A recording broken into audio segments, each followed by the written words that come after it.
Welcome to Bedtime Stories. The Selfish Giant. Every afternoon, as they were coming from school, the children used to go and play in the giant's garden. It was a large, lovely garden with soft, green grass. Here and there over the grass stood beautiful flowers like stars, and there were 12 peach trees that in the springtime broke out into delicate blossoms of pink and pearl, and in the autumn bore rich fruit. The birds sat on the trees and sang so sweetly that the children used to stop their games in order to listen to them. "How happy we are here," they cried to each other. One day the giant came back. He had been to visit his friend the Cornish ogre and had stayed with him for 7 years. After the 7 years were over, he had said all that he had to say, for his conversation was limited, and he determined to return to his own castle. When he arrived, he saw the children playing in the garden. "What are you doing here?" he cried in a very gruff voice, and the children ran away. "My own garden is my own garden," said the giant. "Anyone can understand that, and I will allow nobody to play in it but myself." So he built a high wall all round it and put up a notice board. "Trespassers will be prosecuted." He was a very selfish giant. The poor children had now nowhere to play. They tried to play on the road, but the road was very dusty and full of hard stones, and they did not like it. They used to wander round the high wall when their lessons were over and talk about the beautiful garden inside. "How happy we were there," they said to each other. Then the spring came, and all over the country there were little blossoms and little birds. Only in the garden of the selfish giant it was still winter. The birds did not care to sing in it, as there were no children, and the trees forgot to blossom. Once a beautiful flower put its head out from the grass, but when it saw the notice board, it was so sorry for the children that it slipped back into the ground again and went off to sleep. The only people who were pleased were the snow and the frost. "Spring has forgotten this garden," they cried, "so we will live here all the year round."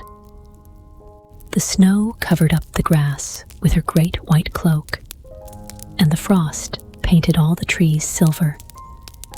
Then they invited the north wind to stay with them, and he came. He was wrapped in furs, and he roared all day about the garden and blew the chimney pots down. "This is a delightful spot," he said. "We must ask the hail on a visit." So the hail came. Every day for 3 hours, he rattled on the roof of the castle till he broke most of the slates. And then he ran round and round the garden as fast as he could go. He was dressed in gray, and his breath was like ice. "I cannot understand why the spring is so late in coming," said the selfish giant, as he sat at the window and looked out at his cold white garden. "I hope there will be a change in the weather." But the spring never came, nor the summer. The autumn gave golden fruit to every garden, but to the giant's garden she gave none. "He is too selfish," she said. So it was always winter there, and the north wind, and the hail, and the frost, and the snow danced about through the trees. One morning the giant was lying awake in bed when he heard some lovely music.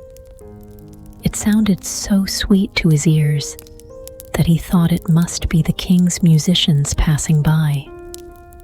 It was really only a little linnet singing outside his window, but it was so long since he had heard a bird sing in his garden that it seemed to him to be the most beautiful music in the world. Then the hail stopped dancing over his head, and the north wind ceased roaring, and a delicious perfume came to him through the open casement. "I believe the spring has come at last," said the giant, and he jumped out of bed and looked out. What did he see? He saw a most wonderful sight. Through a little hole in the wall the children had crept in, and they were sitting in the branches of the trees. In every tree that he could see, there was a little child. And the trees were so glad to have the children back again that they had covered themselves with blossoms and were waving their arms gently above the children's heads. The birds were flying about and twittering with delight, and the flowers were looking up through the green grass and laughing. It was a lovely scene. Only in one corner it was still winter. It was the farthest corner of the garden, and in it was standing a little boy. He was so small that he could not reach up to the branches of the tree, and he was wandering all round it, crying bitterly. The poor tree was still quite covered with frost and snow, and the north wind was blowing and roaring above it. "Climb up, little boy," said the tree, and it bent its branches down as low as it could, but the boy was too tiny. And the giant's heart melted as he looked out.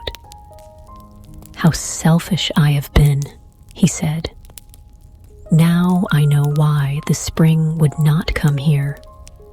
I will put that poor little boy on the top of the tree, and then I will knock down the wall, and my garden shall be the children's playground forever and ever."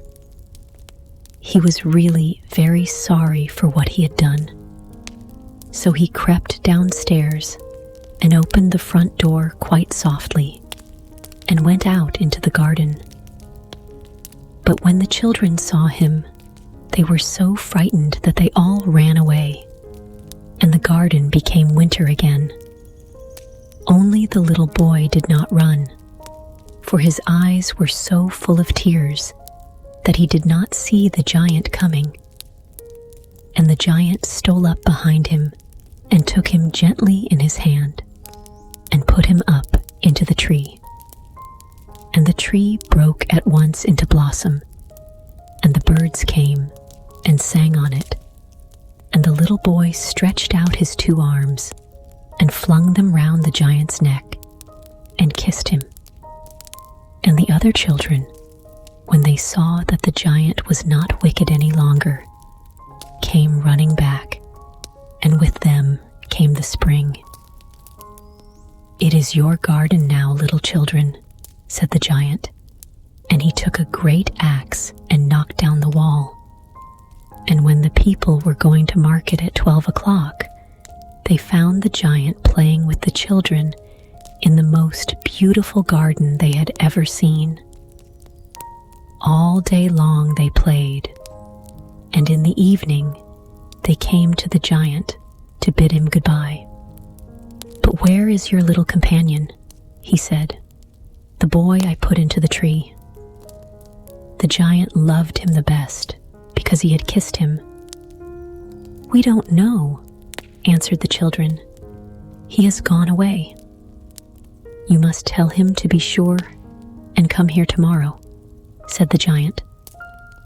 But the children said that they did not know where he lived and had never seen him before, and the giant felt very sad. Every afternoon, when school was over, the children came and played with the giant. But the little boy whom the giant loved was never seen again. The giant was very kind to all the children, yet he longed for his first little friend, and often often spoke of him. "How I would like to see him," he used to say. Years went over, and the giant grew very old and feeble. He could not play about anymore, so he sat in a huge armchair and watched the children at their games and admired his garden. "I have many beautiful flowers," he said, "but the children are the most beautiful flowers of all." One winter morning, he looked out of his window as he was dressing. He did not hate the winter now, for he knew that it was merely the spring asleep and that the flowers were resting. Suddenly, he rubbed his eyes in wonder and looked and looked. It certainly was a marvelous sight. In the farthest corner of the garden was a tree quite covered with lovely white blossoms. Its branches were all golden, and silver fruit hung down from them, and underneath it stood the little boy he had loved. Downstairs ran the giant in great joy and out into the garden. He hastened across the grass and came near to the child, and when he came quite close, his face grew red with anger, and he said, "Who hath dared to wound thee?" For on the palms of the child's hands were the prints of 2 nails, and the prints of 2 nails were on the little feet. "Who hath dared to wound thee?" cried the giant. "Tell me, that I may take my big sword and slay him." "Nay," answered the child, "but these are the wounds of love." "Who art thou?" said the giant, and a strange awe fell on him, and he knelt before the little child. And the child smiled on the giant and said to him, "You let me play once in your garden. Today you shall come with me to my garden, which is paradise." And when the children ran in that afternoon, they found the giant lying dead under the tree, all covered with white blossoms. Rest well and wake up refreshed for a brand new day. Good night.